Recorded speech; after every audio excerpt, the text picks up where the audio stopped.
Item ಯಾವುದೇ ಇರಲಿ try ಮಾಡಿ ಆಚಿ ಚಿಕನ್ ಮಸಾಲಾ. ಆಚಿ ಚಿಕನ್ ಮಸಾಲಾ. 56,000 ಖಾಲಿ ಹುದ್ದೆಗಳನ್ನ ನೇಮಕಾತಿ ಮಾಡೋದಕ್ಕೆ ಸರ್ಕಾರ ಈಗ ಅಸ್ತು ಅಂದಿದೆ. ಈಗ ಒಳ ಮೀಸಲಾತಿಯ ಒಂದು ವಿಚಾರ ಮುಂದೆ ಇದ್ದಿದ್ರಿಂದಾಗಿ ಸ್ವಲ್ಪ ಡಿಲೇ ಆಗ್ತಿದೆ ಅನ್ನುವಂಥದ್ದನ್ನ ಏನು ಹೇಳ್ತಾ ಇದ್ರು. ಈಗ ನೇಮಕಾತಿಗೆ ಅಸ್ತು ಒಂದು ಹಳೆ ಮೀಸಲಾತಿ ಅಡಿಯಲ್ಲೇ ನೇಮಕಾತಿ ಮಾಡ್ತೀವಿ ಅಂತ ನಿರ್ಧರಿಸಿದ್ದಾರೆ. 15% SC ಮೀಸಲಾತಿ ಅಡಿಯಲ್ಲೇ ನೇಮಕಾತಿಗೆ ಚಿಂತನೆ ನಡೆದಿದೆ. ಆದರೆ ರಾಜ್ಯ ಸರ್ಕಾರದ ವಿರುದ್ಧ ಬಿಜೆಪಿ ನಾಯಕರು ಆಕ್ರೋಶವನ್ನು ವ್ಯಕ್ತಪಡಿಸ್ತಾ ಇದ್ದಾರೆ. ಇದು ದಲಿತರಿಗೆ ಮಾಡ್ತಾ ಇರುವಂತಹ ಅನ್ಯಾಯ ಅಂತ ಹೇಳಿ ಬಿಜೆಪಿ ಕಿಡಿಕಾರಿದೆ. ಬಿಜೆಪಿ ನಾಯಕರು ಈ ವಿಚಾರವಾಗಿ ಮಾತನಾಡಿದ್ದಾರೆ. ಶ್ರೀರಾಮುಲು ಮತ್ತೆ ಕಾರಜೋಳ ಅವರು ಬನ್ನಿ ಏನು ಹೇಳ್ತಾರೆ. ದಲಿತರಿಗೆ 25 ವರ್ಷದಿಂದ ಒಳ ಮೀಸಲಾತಿ ಕೊಡ್ತೀವಿ ಅಂತ ಹೇಳಿ ಗಿಮಿಕ್ ಮಾಡಿ ಇವತ್ತು ಒಳ ಮೀಸಲಾತಿ ಕೊಡ್ಲಿಕ್ಕೆ ಆಗೋದಿಲ್ಲ, ಹಳೆ ಇದರೊಳಗನೆ ನಾವು ಮೀಸಲಾತಿ ಒಳಗೆ ಮಾಡ್ತೀವಿ ಅಂತ ಇದೊಂದು ವಿಶ್ವಾಸದ ದ್ರೋಹ. ಈ ಸರ್ಕಾರ ಏನು ಮಾಡಿದೆ, ಇವತ್ತು ಅವರೇ ಏನು ಎಲ್ಲೋ ಒಂದು ಕಡೆ ಮೀಸಲಾತಿ ದಲಿತರಿಗೆ ಸಿಗಬಾರದು ಅನ್ನೋ ಕಾರಣದಿಂದ, SC STಗಳು ಸಿಗಬಾರದು ಅನ್ನೋ ಕಾರಣದಿಂದ ಅವರೇ ಕೋರ್ಟ್ ಅಲ್ಲಿ ಅಪ್ಲಿಕೇಶನ್ ಹಾಕಿಸಿ ಕೋರ್ಟ್ ಅಲ್ಲಿ ತೊಂದರೆ ಆಗಂತ ರೀತಿಯಲ್ಲಿ ಮಾಡಿ ಇವತ್ತು ಇಡೀ ರಾಜ್ಯದಲ್ಲಿದ್ದಂತ ದಲಿತರಿಗೆ ಅನ್ಯಾಯ ಮಾಡಂತ ಕೆಲಸ ಇವತ್ತು ಕಾಂಗ್ರೆಸ್ ಪಾರ್ಟಿ ಮಾಡಿದೆ ಅನ್ನೋ ಒತ್ತಾಯವನ್ನು ಕೂಡ ಮಾಡ್ತೀನಿ. ಆದರೆ ಕಾಂಗ್ರೆಸ್ ನಾಯಕರು ಮಾತ್ರ ನೇಮಕಾತಿ ವಿಚಾರದಲ್ಲಿ ಯಾವ ಆತಂಕವೂ ಬೇಡ ಅಂತ ಹೇಳ್ತಾ ಇದ್ದಾರೆ. ಒಳ ಮೀಸಲಾತಿಯಿಂದ ಬೇರೆಯವರಿಗೆ ತೊಂದರೆ ಆಗದಂತೆ ಮಾಡ್ತಾ ಇದ್ದೀವಿ ಅಂತ DCM DK ಶಿ ಹೇಳಿದ್ರು. ಫೈನಲ್ ಸೆಲೆಕ್ಷನ್ ಆಗೋ ಪ್ರೋಸೆಸ್ ಆಗೋ ಒಳಗಡೆ ಇದು ತೀರ್ಮಾನ ಇಂಟರ್ನಲ್ ರಿಸರ್ವೇಶನ್ 15% ಅಲ್ಲಿ ಯಾವ ರೀತಿ ಭಾಗ ಮಾಡ್ಕೊಳ್ಬೇಕಂತ ಸರ್ವಸಮ್ಮತಿಯಿಂದ ನಾವು ಕ್ಯಾಬಿನೆಟ್ ತಗೊಂಬತ್ತೀವಿ. ಕ್ಯಾಬಿನೆಟ್ ತಗೊಂಡು ಫೈಸಲಾದ್ಮೇಲೆ ಇದರಲ್ಲಿ ಯಾರಿಗೂ ಅನ್ಯಾಯ ಆಗೋದಿಲ್ಲ. ಯಾರು ಇವತ್ತು ಬೇರೆ ಬೇರೆ ತರ ಮಾತಾಡ್ತಾರೆ ಯಾವುದರಲ್ಲಿ ಅರ್ಥ ಇರೋದಿಲ್ಲ. ಅದಕ್ಕೆ ಆತಂಕ ಬೇಡ. ನಮ್ಮ ಈ ಕಡೆ ಒಂದು ಕಾನೂನಿನ ತೊಡಕು ಬಂದಿದ್ದರಿಂದ ಸರ್ಕಾರ ಇದನ್ನು ತೀರ್ಮಾನ ತೆಗೆದುಕೊಳ್ತಿದೆ. ಒಳ ಮೀಸಲಾತಿ ಪ್ರಕ್ರಿಯೆನೂ ಪ್ರಾರಂಭ ಇರುತ್ತೆ, ಈ ಕಡೆ ಅರ್ಜಿ ಹಾಕೋದು ಪ್ರಾರಂಭ ಇರುತ್ತೆ.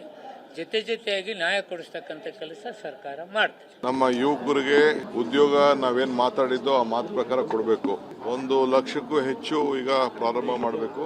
ಒಂದೇ ಸತಿ ಮಾಡಿದ್ರೆ ಕೆಲವರಿಗೆಲ್ಲ ಅವಕಾಶ ಸಿಗಲ್ಲ ಅನ್ನೋ ದೃಷ್ಟಿಯಿಂದ 2-3 ಸ್ಟೇಜ್ ಮಾಡಿದೀವಿ. ಏನಾದ್ರೆ ಕಾನೂನು ಪ್ರಕಾರ ಏನು ಅವಕಾಶ ಇದೆ ನ್ಯಾಯಾಲಯಕ್ಕೆ ತಲೆ ಬಾಗ್ತೀವಿ. ಈ ಸದ್ಯಕ್ಕೆ ಎಲ್ಲ ಆ ಮೀಸಲಾತಿಯಿಂದ ಬೇರೆ ವರ್ಗದ ಜನರಿಗೆ ತೊಂದರೆ ಆಗಬಾರ್ದು. ಇನ್ನು ಕಾಂಗ್ರೆಸ್ನ ಪಟ್ಟದ ಪಗಡೆ ಆಟ ಇನ್ನೂ ಕೂಡ ನಿಂತಿಲ್ಲ. ಎಷ್ಟೇ ಹೈಕಮಾಂಡ್ ನಾಯಕರು ಏನೇ ಹೇಳಿದ್ರು ಕೂಡ ತಮ್ಮ ಮಾತುಗಳನ್ನ ಪಟ್ಟುಗಳನ್ನ ಸಡಲಿಸ್ತಾ ಇಲ್ಲ ನಾಯಕರುಗಳು. ನೋಡಿ, DCM DK CM ಆಗಬೇಕು ಅಂತ ಆಪ್ತರು ಬಿಗಿಪಟ್ಟು ಹಿಡಿದಿದ್ದಾರೆ.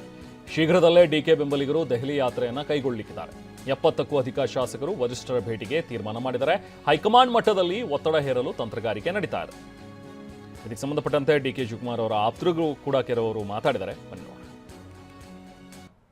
ಅದು ಪಾರ್ಟಿಗೂ ಅದು ಅವರು ಸರ್ದು CM ಆಗುವಂಥದ್ದು ಅದಕ್ಕೇನು ಸಂಬಂಧ ಇಲ್ಲ. ಬಟ್ ಡಿಸ್ಕಷನ್ ಆಗಿದ್ದು ಮಾತ್ರ ಸತ್ಯ. ನಾವಂತೂ ಮೊದಲಿಂದನೂ ಆದ್ಯತೆ ಮೇಲೆ ಮಾತಾಡ್ತಿದ್ವಿ ಸಾಹೇಬ್ರ ಬಗ್ಗೆ. ಈಗ ರಾಜಕಾರಣಿಗಳೆಲ್ಲ ಸೇರಿದ್ವಿ, ಸಾಮಾನ್ಯವಾಗಿ ಚರ್ಚೆ ಆಗಿದೆ. ಆಗಿಲ್ಲ ಅಂತ ಯಾಕೆ ಸುಳ್ಳು ಹೇಳಿದ್ರೆ ಆಗಿದೆ. ಏನು ಚರ್ಚೆಗಳಾಗಿದೆ ಸರ್? ಆಗಿದೆ. ಸಂದರ್ಭ ಬರಲಿ. ಇವತ್ತೊಂದು 40 ಜನ ಇದ್ವಿ. ನಿಮ್ಮನಿಗೆ ಫರ್ದರ್ ಸೆಷನ್ಸ್ ಇದೆ. ಪಕ್ಷದ ಒಂದು ಚೌಕಟ್ಟಿನಲ್ಲಿ ಚರ್ಚೆಗಳು ಮಾಡೋದಾಗಲಿ ನಮ್ಮ ಬೇಡಿಕೆಗಳು ಇಡೋದಾಗಲಿ ಮಾಡ್ತೇವೆ. ಸೊ ಹಾಗಾಗಿ ಅವ್ರು ಏನು ಕೊಟ್ಟರು ಜಯಿಸಬಲ್ಲ ಅನ್ನೋ ಒಂದು ಶಕ್ತಿ ಅವ್ರ ಹತ್ರ ಇದೆ ಅನ್ನೋದನ್ನು ಗುರುತಿಸ್ಕೊಂಡಿದ್ದಾರೆ. ಇಷ್ಟು ಸಂಖ್ಯೆ ಇದೆ ಅಷ್ಟೇ ಅಂತ ಹೇಳೋದಕ್ಕಿಂತ 139 ಏನು MLAs ಇದ್ದಾರೆ ಎಲ್ಲರೂ DK ಶಿವಕುಮಾರ್ ಸಾಹೇಬ್ರ ಕೆಳಗಡೆನೇ ಇದ್ದಾರೆ. ಮಾಡೋದು ಅಂದರೆ ಹೈಕಮಾಂಡ್ ಮಾಡಬೇಕು. ನಮ್ಮದು ಬೈಕೆ ಇದೆ, ಅವ್ರು ಆಗಬೇಕು ಅನ್ನೋ ಒಂದು ಇಮೇಜ್ ಡೌನ್ ಆಗಬಾರ್ದು. ಅದಕ್ಕೆ ಇದನ್ನೆಲ್ಲ ಒಂದು ಅಂತ್ಯ ಕಾಣಿಸ್ಬೇಕು. ಇನ್ನು ಈ ಎಲ್ಲ ಬೆಳವಣಿಗೆಗಳ ಬಗ್ಗೆ DCM DK ಶಿವಕುಮಾರ್ ಮಾತನಾಡಿದ್ರು. ಕೆಲವರು ರೆಸ್ಟ್ ಮಾಡೋಕೆ ಅಂತ ಹೇಳಿ ವಿದೇಶಕ್ಕೆ ಹೋಗ್ತಾರೆ, ಇನ್ನು ಕೆಲವರು ಡಿನ್ನರ್ ಮಾಡ್ತಾರೆ, ಕೆಲವರು ದೆಹಲಿಗೆ ಹೋಗ್ತಾರೆ ಅಂತ ಮಾರ್ಮಿಕವಾಗಿ ಮಾತಾಡಿದ್ದಾರೆ. ಅಷ್ಟೇ ಅಲ್ಲ, ತಮ್ಮ ಪರ ಯಾರೂ ಕೂಡ ದೆಹಲಿಗೆ ಹೋಗೋದು ಬೇಡ ಅಂತಲೂ ಕೂಡ ಹೇಳಿದ್ರು.